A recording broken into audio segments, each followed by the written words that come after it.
Deng Xiaoping, 40 or so years ago, had probably a better understanding. He is not interested in the verbal arguments, capitalism vis-a-vis socialism. He was saying, let's put a stop to those arguments. And he argued that we should not just, even though he do not use those technical terms, it's sort of, he was looking at the equation. We should not just look at one side of the equation, socialism and capitalism. Whatever increases productivity, this is a thing we should do. Okay, so if we look at the past 40 or so years, China has been, if we look at the macro level, the state, the market, and society, and behind that is all energy in a way.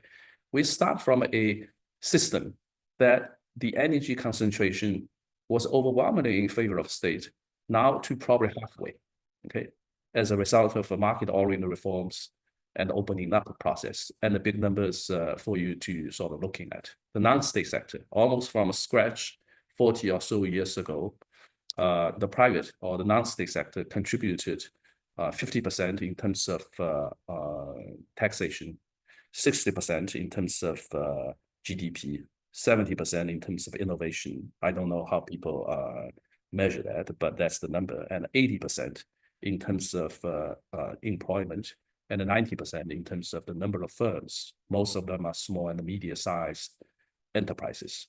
So in a way, we're halfway. And when I compare that with, we are looking at the productivity, efficiency, China globally is halfway in the middle, okay? We use the GDP per capita. It's if you use the measure of energy that's used per capita basis, we are on the same level as the level that was used by OECD countries.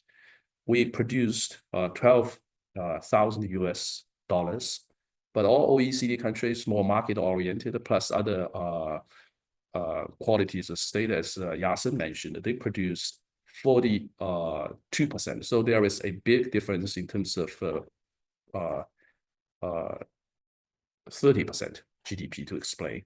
And I have run regressions holding for the physical dimension, the sort of material one, the material capital. Then to explain the difference is institutional and ideational capital. So China is halfway between that. And the state, in a way, still controls a lot of the capital at the macro level, the invisible hand, and the ideational one. Now, China has been exercising what scholars would call industrial policies to catch up in a way, okay, to catch up the process. And now, for this round of industrialization, to begin with, we are almost on par. So it's an innovation policy. Now, innovation policy, do you subsidize firms or do you subsidize basic research? And my very superficial observation is now, if we have initial evidence, even when the state subsidizes, what worked actually is the non-state sector. And this time, a good example is a DeepSeek that is a private firm rather than a state firm. But the state has been spending a lot of money in terms of the ideational capital, because Chinese educational system is basically public institutions. And this is not something even Adam Smith said, the state should do three jobs. One is securities, the other is social justice, and the third one is public works.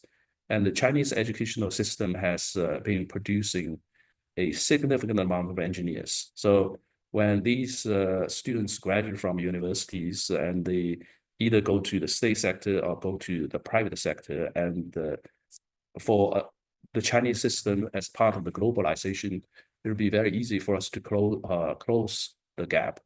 But then China is big. So in terms of efficiency, as I said, we're in the middle, but we can